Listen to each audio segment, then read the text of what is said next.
Assalamualaikum warahmatullahi wabarakatuh. Perkenalkan, nama saya Muhammad Yanuar dengan NIM 252311102129. Di sini saya ingin mempresentasikan makalah yang sudah saya buat dengan judul beberapa faktor yang berhubungan dengan tingkat stres yang mengakibatkan gangguan menurunnya kualitas tidur pada mahasiswa tingkat akhir. Untuk dosen pengampunya sendiri yaitu Dr. Makayu Firmansyah, SMPD.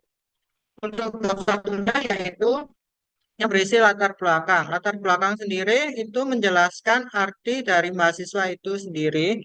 Terus tidur merupakan dan stres dalam belajar terjadi jika ada suatu tekanan ataupun ketidaknyamanan dalam belajar yang dialami oleh mahasiswa pada tingkat akhir. Rumusan masalah yang saya buat yang pertama yaitu bagaimana keterkaitan antara tingkat stres dengan kualitas tidur pada mahasiswa tingkat akhir. Yang kedua, faktor apa saja yang berperan dalam meningkatkan stres sehingga berdampak pada penurunan kualitas tidur mahasiswa tingkat akhir. Yang ketiga yaitu seberapa besar pengaruh tingkat stres terhadap munculnya gangguan tidur pada mahasiswa tingkat akhir. Untuk bab 2 sendiri, yang pertama isinya pengertian stres. Secara umum dapat diartikan sebagai respon pada setiap individu terhadap peristiwa ataupun keadaan yang dapat menekan dan melebihi kemampuan dari individu untuk dapat mengatasi menurut Syari pada tahun 2020. Penyebab stres yang pertama yaitu berbagai elemen dalam kehidupan seseorang yang dapat menyebabkan reaksi stres. Yang pertama daily hassles, personal stressor, appraisal. Jenis stres sendiri yang pertama yaitu eustress yang adalah sebuah respon stres yang sifatnya positif, sedangkan distress itu kebalikannya yaitu stres yang bersifat negatif dan tidak sehat serta bersifat merusak. Tingkatan stres dibagi menjadi tiga yaitu singkatan stres ringan, singkatan stres sedang, singkatan stres berat. Yang kelima yaitu sumber stres. Yang pertama yaitu interpersonal, intrapersonal, akademik, lingkungan, dan selanjutnya yaitu ada dampak stres. Dampak stres sendiri pada fisik antara lain terjadinya gangguan pola tidur. Yang kedua yaitu adanya peningkatan detak jantung yang stres juga berdampak pada aspek kognitif. Yang pertama yaitu mengalami kebingungan, sering lupa, dan stres juga berdampak pada aspek emosional antara lain yaitu lebih mudah sensitif atau mudah marah. Yang kedua yaitu stres juga berdampak pada aspek perilaku. Antara lain punya ingat bersosialisasi atau menarik diri. Yang kedua yaitu selalu ingin menyendiri. Yang ketujuh yaitu respon stres. Itu yang pertama local adaptation syndrome atau singkatannya yaitu LAS. Sebuah respon yang dapat ditimbulkan dari aspek fisiologis seperti trauma dan proses penyakit. Yang kedua yaitu General Adaptation Syndrome atau singkatannya yaitu GAS. Responnya memiliki pola tertentu terhadap sebuah tuntunan besar yang diterimanya. Sedangkan yang selanjutnya yaitu saya menjelaskan pengertian tidur. Sebab keadaan tidak sadar yang dilakukan tubuh saat seseorang dalam keadaan tertidur, otak berada dalam keadaan istirahat relatif dan tetap reaktif apabila terdapat stimulus dari dalam. Menurut Mutakin et al. Pada tahun 2021. Ciri-ciri tidur sendiri dibagi menjadi 4 tahap. Yang pertama yaitu ciri tidur tahap pertama, tubuh merasa rileks. Yang kedua, tubuh masih sadar dengan kondisi lingkungan sekitar. Yang kedua, ciri tahap tidur 2, pergerakan mata mulai menetap, denyut jantung, dan frekuensi pernafasan mengalami penurunan. Yang ketiga yaitu ciri tidur tahap 3, denyut nadi dan frekuensi pernafasan mengalami penurunan. Proses yang ada dalam tubuh melambat. Ciri tidur tahap 4 yaitu frekuensi jantung dan sistem pernafasan menurun. Sulit jika dibangunkan, sekresi lambung dan tonus otot mengalami penurunan. Menurut Firmansyah pada tahun 2020. Fungsi tidur sendiri yang pertama yaitu memulihkan proses biologis, yang kedua memelihara fungsi dari jantung, yang ketiga yaitu pemulihan kognitif, yang keempat yaitu penyimpanan energi untuk tubuh.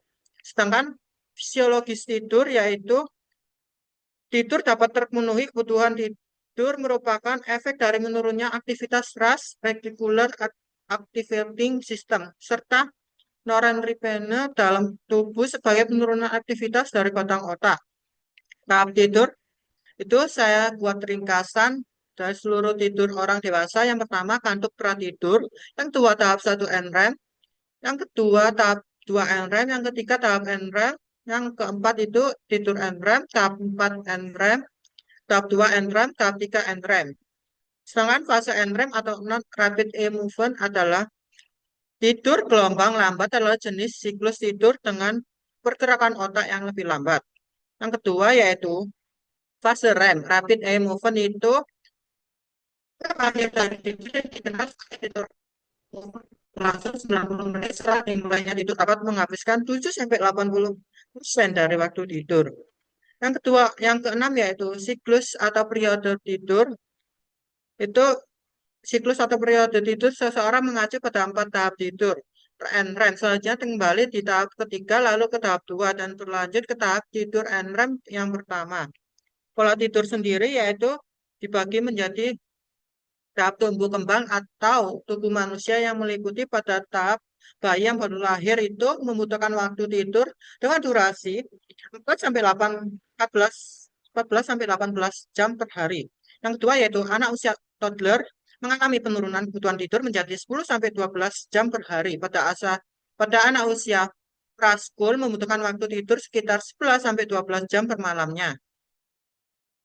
Sedangkan faktor yang dapat mempengaruhi tidur yang pertama yaitu faktor internal yang isinya adalah penyakit, kelelahan.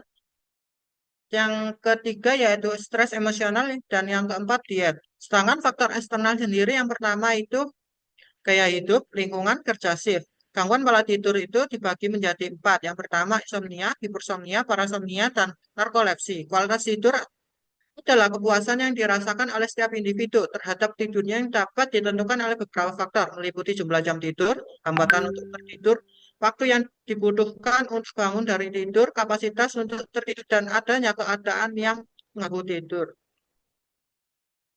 Banyak efek yang ditimbulkan akibat kurangnya kualitas tidur seperti daerah sekitar yang merah atau terdapat.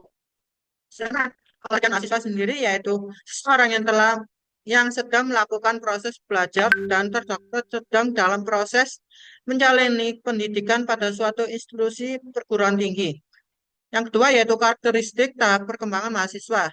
Secara umum khususnya di Indonesia usia rata-rata mahasiswa yaitu berkisar antara 18 sampai 24 tahun. Mahasiswa berada pada tahap dewasa muda sesuai dengan pengertian tahap perkembangan. Yang ketiga yaitu tidak di penelitian. Yang saya ambil itu menggunakan pendekatan kuantitatif deskripsi korelasional yang bertujuan untuk mengetahui hubungan antara tingkat stres dan kualitas tidur pada mahasiswa tingkat akhir. Yang kedua yaitu lokasi dan waktu penelitian. Penelitian ini dilaksanakan di Udayana, khususnya pada fakultas atau program studi yang memiliki mahasiswa tingkat akhir yang sedang menyelesaikan tugas akhir atau skripsi. Baik, itu saja yang dapat saya sampaikan. Mohon maaf. Mohon maaf kalau ada salah kata. Wassalamualaikum warahmatullahi wabarakatuh.